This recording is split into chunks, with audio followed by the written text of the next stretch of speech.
अस्सलाम वालेकुम स्टूडेंट्स। इस वीडियो में मैं आपको बताऊंगा कि आप किस तरीके से अल्लामा इकबाल ओपन यूनिवर्सिटी की डिग्री के लिए अप्लाई कर सकते हैं। कौन से ऐसे इश्यूज़ हैं जिस वजह से आपको डिग्री सेंड नहीं की जाती या आपकी डिग्री लेट हो जाती है।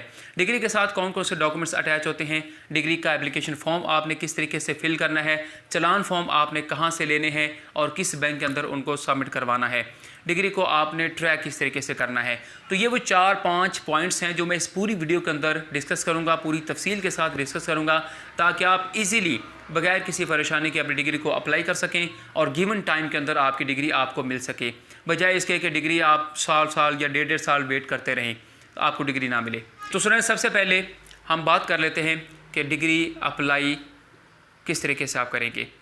सबसे पहले तो ये बात याद रखें कि Allama Iqbal open university degree students के एड्रेस पे सेंड नहीं करती। वो सिर्फ कंप्लीट रिजल्ट कार्ड सेंड करती है, वो भी कुछ अरसे से सेंड नहीं कर रही और ना ही CMS पोर्टल पे ऑनलाइन वहाँ पे जनरेट हो रहा है। कुछ इश्यूज़ चल रहे हैं, तो वो जैसे ही रिजॉल्व होंगे तो आप सबको, जितने भी स्टूडेंट्स जिनके सेमेस्टर्स कंप्लीट हो चुके हैं, जिनकी डिग्रीज़ कंप्लीट हो चुकी हैं, सबको result card online CMS portal पे भी शो हो जाएंगे और आपको बज़रिया डाक भी आपके एड्रेस को सेंड कर दिए जाएंगे। और डिग्री अप्लाई करने के लिए आपको कंप्लीट रिजल्ट कार्ड की ज़रूरत भी नहीं है। जैसे ही आपका लास्ट सेमेस्टर का रिज़ल्ट आ जाता है तो फ़ौरन आप उसके बाद डिग्री के लिए अप्लाई कर सकते हैं। और डिग्री जब आप अप्लाई करेंगे, आपके पास कंप्लीट रिज़ल्ट कार्ड नहीं होगा तो यूनिवर्सिटी आपको कंप्लीट रिज़ल्ट कार्ड भी डिग्री के साथ पैक करके आपको सेंड कर देगी। तो इसलिए इसमें परेशानी वाली कोई बात नहीं है। जैसे ही आपका रिज़ल्ट, आपके सेमेस्टर्स कंप्लीट हों, आपके लास्ट सेमेस्टर का रिज़ल्ट आ जाए तो फ़ौरन ही आप अपनी डिग्री के लिए अप्लाई कर सकते हैं। अब हम बात करते हैं इश्यूज़ की। तो सबसे मेन जो इशू है वो क्रेडिट आवर्स का है। या तो आपने क्रेडिट आवर ज़्यादा पास कर लिए होते हैं, या आपने क्रेडिट आवर कम पास कर लिए होते हैं, या फिर आपने क्रेडिट आवर डबल पास कर लिए होते हैं, जिस वजह से आपको डिग्री सेंड नहीं की जाती। स्टूडेंट्स, अब यहाँ पे क्रेडिट आवर ज़्यादा पास करने का मतलब क्या है कि आप हर सेमेस्टर के कुछ क्रेडिट आवर्स होते हैं। मैं आपको BA की मिसाल देता हूँ कि BA का जो हर सेमेस्टर है उसके 18 क्रेडिट आवर्स पूरे होते हैं। आप 15 क्रेडिट आवर का, फॉर एग्जांपल आप 15 क्रेडिट आवर का एडमिशन भेज देते हैं, तो इस तरह फिर आपके 3 क्रेडिट आवर कम हो जाएंगे।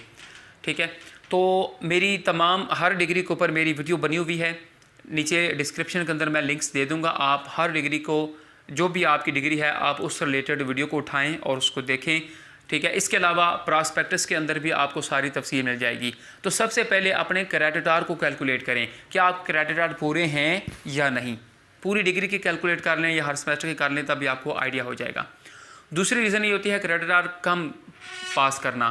तो वो कोई ना कोई आपने स्किप कर दिया होता है, सब्जेक्ट स्किप कर दिया होता है, या आपने ज़्यादा इजाफी किसी सब्जेक्ट के पेपर दे लिए होते हैं, तो जिस वजह से आपके क्रेडिट आवर से ज़्यादा हो जाते हैं। तीसरी ऑप्शन है डबल क्रेडिट आवर। अब डबल क्रेडिट आवर इस तरह होता है, मैं आपको मिसाल देता हूँ। फॉर एग्जांपल BA का एक सब्जेक्ट है 416, वो आपने पहले सेमेस्टर में भी पास कर लिया, उसके बाद दूसरे, तीसरे, चौथे किसी भी सेमेस्टर के अंदर आपने दोबारा 416 रखा, दोबारा उसको पेपर दिया, दोबारा पास कर लिया, तो तब भी आपको डिग्री सेंड नहीं की जाती। क्योंकि जब सब्जेक्ट डबल होंगे तो डबल में से यूनिवर्सिटी एक अकाउंट करेगी, दूसरा निकाल देगी। जैसे ही दूसरा निकालेगी तो आपके क्रेडिट आवर कम हो जाएंगे, जैसे ही कम होंगे तो आपको वो पास करना पड़ेगा। तो इसका बेहतरीन तरीकाकार ये होता है कि आप अपने क्रेडिट आवर्स को कैलकुलेट करें। आपके क्रेडिट आवर्स कम हैं तो जितने क्रेडिट आवर्स कम हैं उतने सब्जेक्ट्स या उतने पेपर आप दे लें, अपने क्रेडिट को पूरा कर लें। ठीक है, तो एडिशनल सेमेस्टर, आजकल जो एडिशनल सेमेस्टर की ऑप्शन है उसके अंदर आप अपने क्रेडिट आवर्स को पूरा करने के लिए नेक्स्ट पेपर्स दे सकते हैं। दूसरा इसके अंदर इशू ये आ जाता होता है अपीयर और री अपीयर। ये पुराने स्टूडेंट्स जो 2020 या 19 से पहले स्टूडेंट्स हैं, उनका ये प्रॉब्लम था कि जब उनका पेपर फेल होता था तो अगले सेमेस्टर में री अपीयर या अगेन री अपीयर की ऑप्शन आ जाती थी। तो उनको उसके लिए भी जो उनके जितने भी पेपर री अपीयर के होंगे या जितने भी अगेन री अपीयर के होंगे, इन सब के उनको फ़ीस जमा करवानी होगी। तो वो चलान फॉर्म किस तरीके से जनरेट होगा वो आगे चल के मैं आपको बताऊंगा। तो ये चीज़, इस चीज़ को भी आप ज़रा ध्यान में रख लें कि आया कि आपके सब्जेक्ट से अपीयर या री अपीयर थे या नहीं, और आपने उनकी फ़ीस सबमिट करवाई है या नहीं। अगर नहीं करवाई तो उसको कैलकुलेट करें, जितने वो आपके बनते हैं उस लिहाज से चलान फॉर्म जनरेट करें, फ़ीस जमा करवाएं और वो भी साथ अटैच करें। तो जो नए स्टूडेंट्स हैं इनके लिए ये इशू नहीं होता। अल्लामा इकबाल ओपन यूनिवर्सिटी ने ये इशू इनके लिए ख़त्म कर दिया हुआ है। वो फेल होते हैं, दोबारा से पेपर देना पड़ता है, फ़ीस जमा करवानी पड़ती है। तो इसलिए नए स्टूडेंट्स जो 2021 से लेके अब तक के हैं उनको इस किस्म का कोई इशू फेस करना नहीं होगा, अपीयर और रीअपीयर वाला। ठीक, स्टूडेंट्स इशूज़ के अंदर एक अहम चीज़ ये है अटेस्टेशन।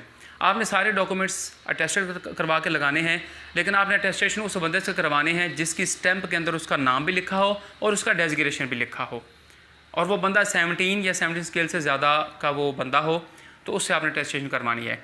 बाद स्टूडेंट्स ऐसे होते हैं कि आप स्टैंप लगवा लेते हैं, लेकिन स्टैंप के अंदर जिस बंदे की स्टैंप लगी है, जिस बंदे ने डॉक्यूमेंट्स अटेस्टेड किए हैं, उसकी स्टैंप के अंदर ना तो उसका नाम होता है और ना ही डेजिग्नेशन होता है, या बस दफ़ा अकेला डेजिग्नेशन हो जाता है, नाम नहीं होता। तो ये आपने इंश्योर कर लेना है कि जिस बंदे से आप अटेस्टेड करवा रहे हैं, आया कि उसकी स्टैंप के अंदर उसका नाम और डेजिग्नेशन लिखा हुआ है या नहीं। अगर लिखा हुआ है तो फिर आपके अटेस्टेड ठीक है, अदरवाइज़ यूनिवर्सिटी ने आपकी इस किस्म की अटेस्टेड को रिजेक्ट कर देना है। तो अब हम चलते हैं कि कौन कौन से डॉक्यूमेंट्स के साथ अटैच होंगे। अगर तो आप बीएड के लिए अप्लाई कर रहे हैं तो बीएड से ऊपर जितनी भी आपकी डिग्रीज़ हैं उन सब की आपने सनदें अटैच करनी हैं। रिज़ल्ट कार्ड अटैच नहीं करने, डिग्रीज़ अटैच करनी हैं, मैट्रिक की, इंटर की, बीए की, एमए की। ठीक है, ये सारी आपने डिग्री से अटैच करनी है। अगर आप बीए के लिए मंगवा रहे हैं तो फिर आप इंटर मैट्रिक की अटैच करेंगे, अगर आप इंटर की मंगवा रहे हैं तो फिर आप मैट्रिक की अटैच करेंगे। तो ये सारी आपने डिग्री से अटैच करनी है। और जिस डिग्री के लिए आप मंगवा रहे हैं, बीए के लिए मंगवा रहे हैं, तो बीए के सेमेस्टर वाइज सारे रिज़ल्ट कार्ड आपने अटैच करने होंगे, चारों के चारों सेमेस्टर्स के। तो ये मैं आगे चल के वीडियो के अंदर बताऊंगा कि आप किस तरीके से अपने रिज़ल्ट कार्ड सेमेस्टर वाइज निकाल सकते हैं।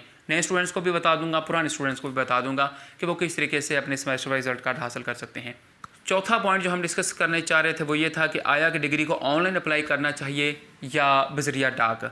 तो मैं यहाँ पे आपको रिकमेंड ये करूँगा कि आप बज़रिया डाक अप्लाई करें, क्योंकि ऑनलाइन एप्लीकेशंस बहुत ज़्यादा उनके पास जमा होती हैं, उसके लिए टाइम भी बहुत लगता है, और अभी इतना सिस्टम मजबूत नहीं हुआ कि वो इस तरीक़ों को ईज़िली सारी चीज़ें मैनेज कर सकें।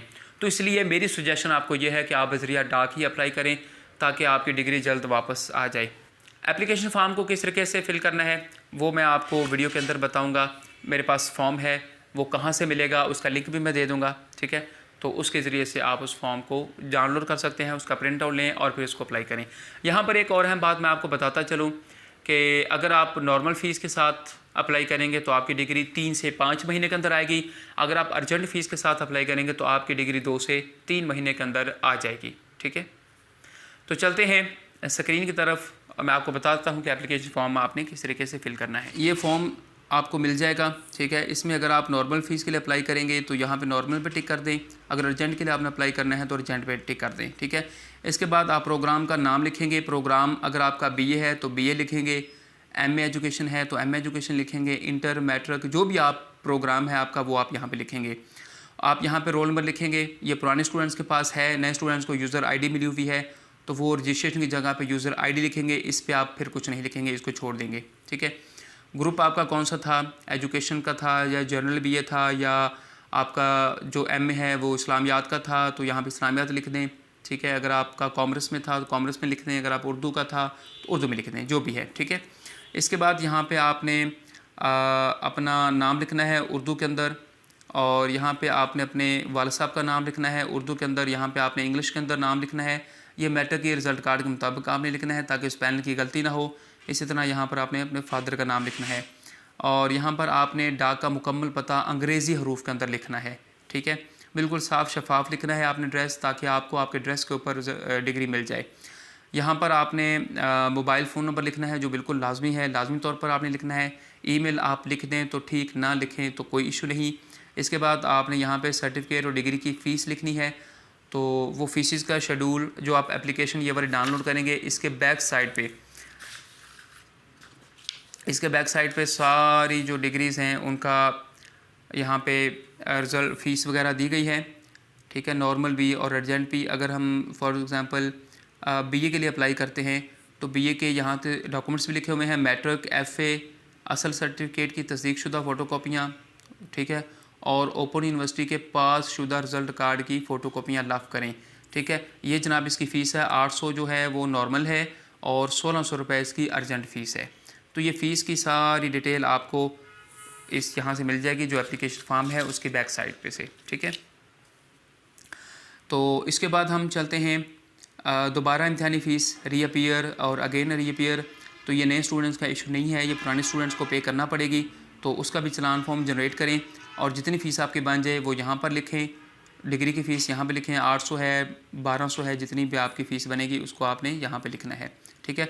उसके बाद जो कुल फ़ीस आपकी बनेगी वो टोटल कर दें। अगर आपके पास 2 चलान फॉर्म है तो दोनों के यहाँ पे चलान नंबर लिख दें, एक है तो एक लिख दें, जिस तारीख को फ़ीस जमा करवाई वो लिखें, जिस बैंक में जमा करवाई वो लिखें। इजी पैसा के थ्रू जमा करवाई तो इजी पैसा लिखें, जैज़ कैश के थ्रू जमा करवाई है तो जैज़ कैश लिखें, एमसीबी बैंक के थ्रू जमा करवाई तो एमसीबी लिखें, मतलब जो भी जिस बैंक में आपने जमा करवाई है। उसके बाद यहाँ पर आपने अपनी तारीख़ पैदाइश लिखनी है मैट्रिक के मुताबिक और यहाँ पे कॉमिशनाती कार्ड नंबर आपने लिखना है, ठीक है। इसके बाद यहाँ पे आपने सेमेस्टर वाइज सारी डिटेल फिल करनी है और अगर गौर करें तो यहाँ पे लिखा हुआ है result card semester wise love करें, ठीक है। तो यहाँ पे पहले नंबर पे फॉर एग्ज़ाम्पल मैं लिख देता हूँ यहाँ पे स्प्रिंग के अंदर मैंने 416 पास किया था, सॉरी स्प्रिंग 2019 मेरा पहला सेमेस्टर था, इसमें 416 मैंने पास किया और उसके अंदर 70 नंबर मैंने लिए। दूसरा मेरा कोड था 418 जो मैंने स्प्रिंग 2019 के अंदर किया, ठीक है, उसमें से 60 नंबर लिए। तो इस तरीके से यहाँ पर आपके कोर्स आते जाएंगे, यहाँ पे आपके सेमेस्टर आते जाएंगे। जब आटम होगा तो फिर आप यहाँ पे आटम लिख लीजिएगा, ठीक है। आटम आगे 20 है या जितना भी है वो आप लिख लें। उर्दू में भी आप लिख सकते हैं, ख़ज़ान लिख लें 20, ठीक है, बहार लिख लें 20, तो ये उर्दू में भी लिख सकते हैं, इंग्लिश में आप लिख सकते हैं। तो इस तरीके से आपने फिल कर लेना है। सेमेस्टर ने ये याद रखनी है कि अगर आपने एक कोड पहले सेमेस्टर में फ़ेल कर दिया है और वो आपने कोड पास किया है दूसरे, तीसरे या चौथे सेमेस्टर में, तो वहाँ पर जाके फिर आपने वो लिखना होगा। बात समझ आ रही है ना। फॉर एग्ज़ाम्पल मैंने 418 मेरा पहले सेमेस्टर का कोड था, यहाँ से मैं फ़ेल हो गया, इसको मैंने पास किया है थर्ड सेमेस्टर में, मिसाल दे रहा हूँ, तो आपने इसको फिर थर्ड सेमेस्टर में लिखना है, पहले सेमेस्टर में नहीं लिखना। तो ये बात आपने याद रखनी है। इसके अलावा जितने पास कोर्सेज़ हैं वो आपने लिखने हैं, रीअपीयर अगेन रीअपीयर वाले या डबल आपने नहीं लिखने, सारे सिंगल लिखने हैं, सारे पास शुदा लिखने हैं और जिस सेमेस्टर में जो पास किया है उसी सेमेस्टर के अंदर वो लिखना है, ठीक है। तो बाकी जो आपके बच जाएंगे उसको आपने इस तरीके से क्रॉस कर देना है। यहाँ पर आप स्टूडेंट ने दस्तखत करने हैं और ये चीज़ बड़ी अहम है क्योंकि ये काट के उन्होंने आपकी डिग्री के ऊपर लगाना है, जिस तरह आपको डिग्री आपके घर के एड्रेस पे मिल जाएगी। तो यहाँ पर आपने BA MA जो भी आपका प्रोग्राम है वो लिखना है, नाम लिखना है, वल्दियत लिखनी है, डाक का मुकम्मल सही पता लिखना है, ठीक है। और इसके अलावा फिर आपने तहसील ज़िला लिखना है, यहाँ पे आपने मोबाइल नंबर लिखना है, मोबाइल नंबर 1 लिख दें, 2 लिख दें, ठीक है, तो वो आपकी मर्ज़ी है। तो ये दोनों आपने इंतहाई एहतियात के साथ फिल करनी है क्योंकि अगर आपका रिज़ल्ट कार्ड नहीं आया हुआ तो एक उसमें से रिज़ल्ट कार्ड के ऊपर लगा देंगे और दूसरा डिग्री के ऊपर लगा देंगे, ठीक है। तो ये सही फिल होगा तो आपके एड्रेस के ऊपर आपको डिग्री मिलेंगी। अगर इसके अंदर किसी किस्म की मिस्टेक हुई तो फिर शायद हो सकता है आपको डिग्री ना मिले। अब डिग्री आपने फिल तो कर ली, सारा एप्लीकेशन फॉर्म कर लिया, हर चीज़ आपने साथ में अटैच कर ली, तो अब इसको किस पते के ऊपर आपने इसको भेजना है, तो वो जनाब डिग्री के बैक साइड पे लिखा हुआ है, ये एड्रेस लिखा हुआ है, ठीक है, कि बनाम कंट्रोलर इम्तहानात certificate degree section block number 3 Allama Iqbal open university. तो ये एड्रेस है, ये आपने लिख देना है और इस एड्रेस के ऊपर आपने बज़रिया डाक इस डिग्री फॉर्म को आपने सेंड करना है। डॉक्यूमेंट्स मैं आपको बता चुका हूँ। डॉक्यूमेंट्स के अंदर आपने जिस डिग्री का अप्लाई करना है उससे पहले जितनी भी आपकी डिग्रीज हैं मैट्रिक से लेके तो वो सारी आपने अटैच करनी है, साथ में शनाख्ती कार्ड भी अटैच करना है। अटेस्टेशन का भी मैं आपको बता चुका हूँ कि अटेस्टेशन का आपने किस तरीके से प्रोसेस करना है, ठीक है। आपको फिर भी किसी किस्म की समझ ना आई हो या कोई भी क्वेश्चन हो तो कमेंट्स के अंदर पूछ लें। डिस्क्रिप्शन अंदर व्हाट्सअप नंबर मेरा दिया गया है, वहाँ पर भी आप मुझसे पूछ सकते हैं किसी भी हवाले से। तो ये स्टूडेंट्स मैंने आपको एप्लीकेशन फॉर्म फिल करने का तरीका तफसील के साथ बता दिया है, फ़ीस भी बता दिया है, कहाँ से उसको सेंड करना है वो सारा आपको बता दिया है। अब हम चलते हैं कि आपको ये एप्लीकेशन फॉर्म कहाँ से मिलेगा, चलान फॉर्म आप कहाँ से जनरेट करेंगे, सेमेस्टर वाइज डिटेल आप कहाँ से निकाल पाएंगे और एंड पे मैं आपको बताऊंगा कि आप इस डिग्री को किस तरीके से ट्रैक कर सकते हैं ताकि आपको इश्यूज़ का पता हो और आप रिजॉल्व कर सकें। तो चलते हैं स्क्रीन की तरफ। गूगल क्रोम को ओपन कर लें और यहाँ पर आप लिखें AIOU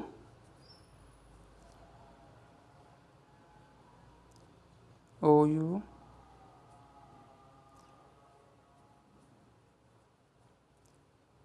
डिग्री फॉर्म डाउनलोड, ठीक है। इसका लिंक मैं डिस्क्रिप्शन में दे दूंगा, आप इजीली वहाँ से भी इसको ओपन कर सकते हैं। जो पहला लिंक होगा डाउनलोड्स एजुकेशन फॉर ऑल, इसको क्लिक करें।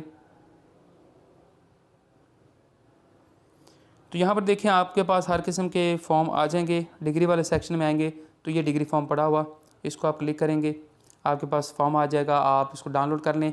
आपके मोबाइल के अंदर PDF डाउनलोडर होना, PDF व्यूअर होना चाहिए, ठीक है। तो इसका आपने प्रिंट आउट ले लेना है।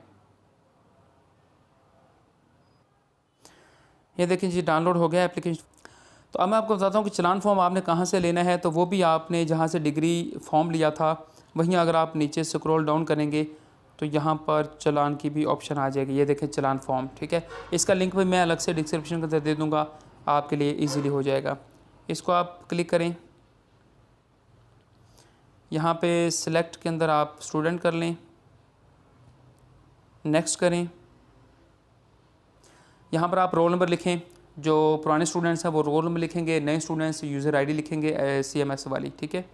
नाम फादर नेम लिखें और सिलेक्ट कैटेगरी के अंदर आप देखें कि आपने किसके लिए अप्लाई करना है। डिग्री के लिए अप्लाई करना है तो डिग्री या सर्टिफिकेट लिखेंगे, ठीक है। उसके बाद आप सेलेक्ट करेंगे कि आपने प्रोग्राम कौन सा है, आपका BA है, MA है, जो भी प्रोग्राम है वो आप यहाँ से सिलेक्ट करेंगे, ठीक है। इसके आगे लिखा हुआ है नॉर्मल फ़ीस या अर्जेंट फ़ीस, तो जो भी आपने जिसके लिए भी अप्लाई करना है। फॉर एग्जांपल मैं B.Ed डिग्री अर्जेंट फ़ीस के लिए लिख देता हूँ, ठीक है। तो इसको डाउनलोड करूँगा तो आपके पास चलान फॉर्म आ जाएगा।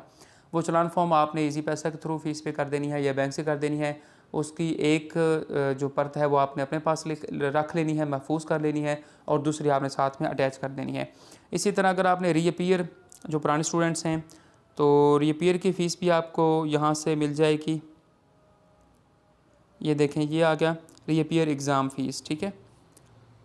तो यहाँ से आपने प्रोग्राम सेलेक्ट करना है। फॉर एग्ज़ाम्पल BA को सिलेक्ट करते हैं हम, तो यहाँ पे आ जाएगा कि आपके कितने रीअपीयर के पेपर हैं, वो 4 हैं, 2 हैं, 3 हैं। 3 करके डाउनलोड करेंगे तो आपके पास वो फ़ीस आ जाएगी, ठीक है। तो यहाँ से दोनों चलान फॉर्म आपने जनरेट कर लेने हैं। जो पुराने स्टूडेंट्स हैं, जो नए स्टूडेंट्स हैं वो एक ही करेंगे, ठीक है। मैं आपको बताता हूँ कि आप किस तरीके से सेमेस्टर वाइज डिटेल निकाल सकते हैं, ठीक है। गूगल क्रोम में आ जाएं, यहाँ पर आप लिखें। सबसे पहले मैं जो पुराने स्टूडेंट्स हैं उनको बताऊँगा, क्योंकि उनके पास रोल नंबर है, तो वो रोल नंबर को यूज़ करते हुए किस तरीके से अपनी डिटेल को निकाल सकते हैं। AIOU रिज़ल्ट, ठीक है। तो ये पहला लिंक जो है इसको ओपन कर लें। यहाँ पर आप देखें 3 ऑप्शंस हैं। एक तो है semester wise detail, previous results जितने भी हैं। दूसरा है कंप्लीट हिस्ट्री। तीसरा है प्रोविजनल सर्टिफिकेट। तो प्रोविजनल सर्टिफिकेट अगर तो आपका आ गया है वेल एंड गुड, अगर नहीं आया तो वेट नहीं करना, ठीक है। सेमेस्टर वाइज डिटेल हम निकालेंगे। इसमें आप यहाँ से सिलेक्ट करें प्रोग्राम, उसके बाद सेमेस्टर सेलेक्ट करें कि आपका स्प्रिंग है या ऑटम है, पहला सेमेस्टर, ठीक है। तो पहला सेमेस्टर आपका जौन सा भी है वो सिलेक्ट करना है। यहाँ से आपने ईयर सेलेक्ट करना है कि जो आपका पहला सेमेस्टर है वो 2017 था, 18 था, 19 था या जौन सा भी था, ठीक है। उसके बाद यहाँ पर आप रोल नंबर लिखेंगे, जो भी आपका रोल नंबर था, ठीक है। तो इस तरीके से आप सेमेस्टर वाइज डिटेल अपनी सारी निकाल लें और उनके प्रिंट्स आप निकाल लें, ठीक है। 4 सेमेस्टर हैं तो चारों सेमेस्टर अलग अलग आप निकाल लेंगे। 3 सेमेस्टर हैं तो 3 अलग अलग आप निकाल लेंगे, ठीक है। तो इसके बाद मैं आपको बताता हूँ कि नए स्टूडेंट्स जो हैं वो किस तरीके से अपना सेमेस्टर वाइज रिजल्ट निकाल सकते हैं। तो इसके लिए आप enrollment.aiu.pk लिखेंगे।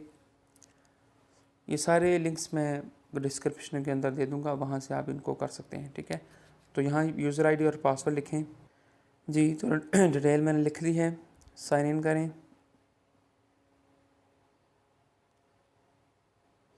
यहाँ से एग्ज़ाम और ग्रेड के अंदर जाएं, माई ग्रेड्स को पर क्लिक करें।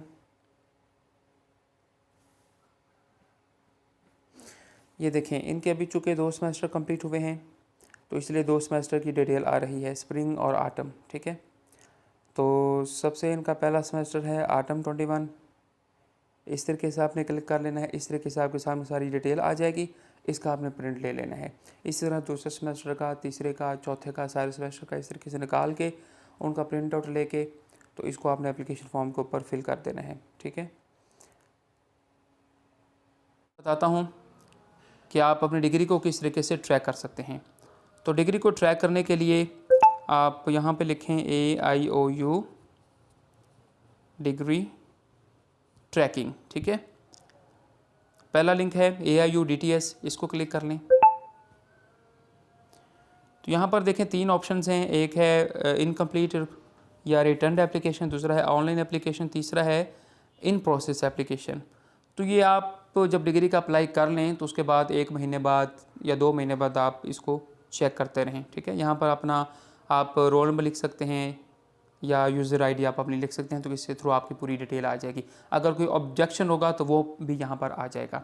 ठीक है, तो स्टूडेंट्स आई होप कि मैंने सारी चीज़ें इंतहाई तफसील के साथ आपको बता दी हैं, लेकिन फिर भी अगर आपके माइंड के अंदर कोई क्वेश्चन है तो वो आप व्हाट्सएप के ज़रिए से पूछ सकते हैं या फिर कमेंट्स के अंदर पूछ सकते हैं। आपको मैं पूरी तरह गाइड करने के लिए तैयार हूँ। बहुत शुक्रिया, दुआ में याद रखेगा। अल्लाह हाफिज़।